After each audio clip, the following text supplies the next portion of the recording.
जब अर्जुन ने बदला अपना रूप।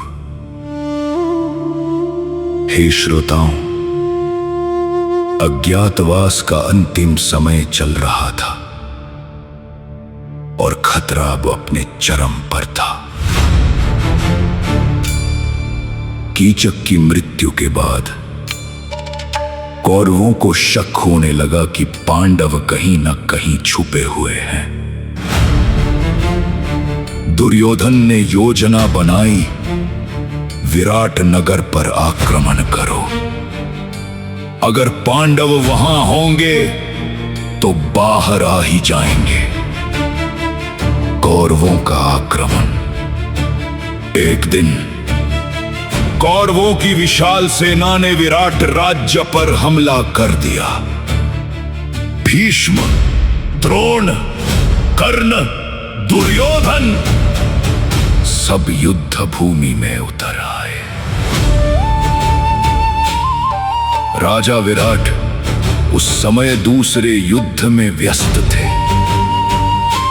और नगर की रक्षा का भार आ पड़ा उनके पुत्र उत्तर कुमार पर। उत्तर कुमार का डर। उत्तर कुमार बड़े बड़े शब्द तो बोलते थे, पर जैसे ही उन्होंने कौरवों की विशाल सेना देखी, उनका साहस टूट गया। वह भागने लगे। तभी उनके सारथी बने बृहन्नला ने उन्हें रोका। अर्जुन का असली रूप। अर्जुन ने कहा, राजकुमार डरो मत, मैं तुम्हारी सहायता करूंगा।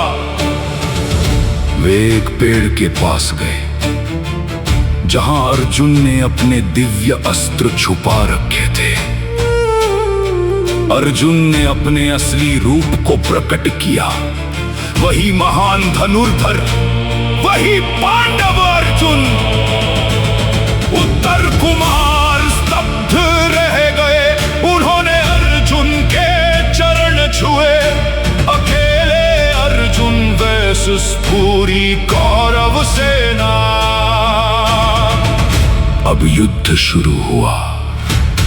एक और पूरी कौरव सेना, भीष्म, द्रोण, कर्ण जैसे महायोद्धा, और दूसरी ओर अकेले अर्जुन। अर्जुन ने गांडीव उठाया और बाणों की वर्षा शुरू कर दी। आकाश बाणों से भर गया। धरती कांप उठी। उन्होंने एक एक करके सभी को रोक दिया। भीष्म, द्रोण, कर्ण, कोई भी उनके सामने टिक नहीं पाया। विजय और पहचान। अंत में कौरव सेना को पीछे हटना पड़ा। विराट राज्य की रक्षा हो गई और इसी के साथ पांडवों का अज्ञातवास सफलतापूर्वक पूरा हो गया। अब वे फिर से अपने असली रूप में आ गए। सम्मान और नई शुरुआत।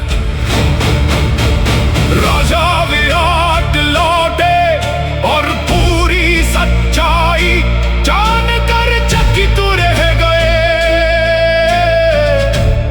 उन्होंने अपनी पुत्री उत्तरा का विवाह अर्जुन के पुत्र अभिमन्यु से करने का निर्णय लिया।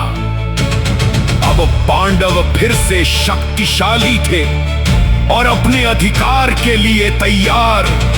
अब आगे क्या होगा? क्या कौरव शांति से राज्य लौट आएंगे? लत या अब होगा महाभारत का सबसे बड़ा युद्ध? हे श्रोताओं, अज्ञातवास पूरा हो चुका था। अब समय था न्याय का। पांडव अपने अधिकार इंद्रप्रस्थ को वापस चाहते थे, पर यह मार्ग इतना आसान नहीं था। हस्तिनापुर में सभा बुलाई गई। भीष्म, द्रोण, विदुर सभी जानते थे कि पांडवों के साथ अन्याय हुआ है। विदुर ने कहा, धर्म यही कहता है कि पांडवों को उनका राज्य लौटा दिया जाए। भीष्म भी मौन सहमति में थे, परंतु निर्णय धृतराष्ट्र और दुर्योधन के हाथ में था। दुर्योधन का अहंकार। दुर्योधन अब पहले से भी अधिक अहंकारी हो चुका था। उसने स्पष्ट कहा, मैं पांडवों को सुई की नोक जितनी भूमि भी नहीं दूंगा। सभा में सन्नाटा छा गया।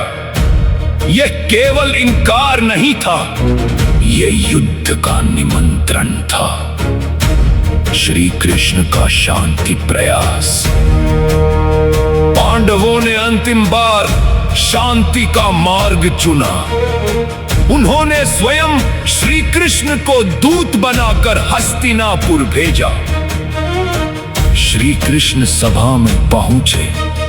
उनकी वाणी में शांति थी, पर शब्दों में सत्य की शक्ति।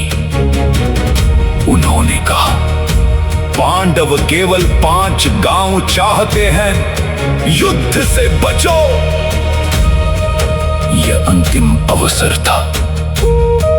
दुर्योधन का घमंड। पर दुर्योधन ने हंसते हुए कहा, बिना युद्ध के मैं उन्हें कुछ नहीं दूंगा। इतना ही नहीं, उसने श्री कृष्ण को बंदी बनाने की भी कोशिश की। विराट रूप दर्शन। तभी श्री कृष्ण ने अपना विराट रूप प्रकट किया। उनके शरीर से प्रकाश फैल गया। पूरी सभा कांप उठी। सबने उनके भीतर संपूर्ण ब्रह्मांड का दर्शन किया। भीष्म, द्रोण, विदुर सभी समझ गए, अब युद्ध को कोई नहीं रोक सकता। युद्ध की घोषणा।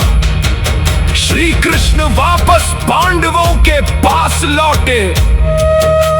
उन्होंने कहा, अब युद्ध ही एकमात्र मार्ग है। दोनों पक्षों ने अपनी अपनी सेनाएं तैयार कर ली। कृष्ण का चयन। दुर्योधन और अर्जुन दोनों श्री कृष्ण के पास पहुंचे। श्री कृष्ण ने कहा, एक और मेरी सेना और दूसरी ओर मैं बिना शस्त्र उठाए। दुर्योधन ने सेना चुनी, अर्जुन ने श्री कृष्ण को। यही निर्णय आगे युद्ध का परिणाम तय करने वाला था। अब आगे क्या होगा? क्या अर्जुन अपने ही रिश्तेदारों के खिलाफ लड़ पाएंगे? इस युद्ध की शुरुआत कैसे होगी?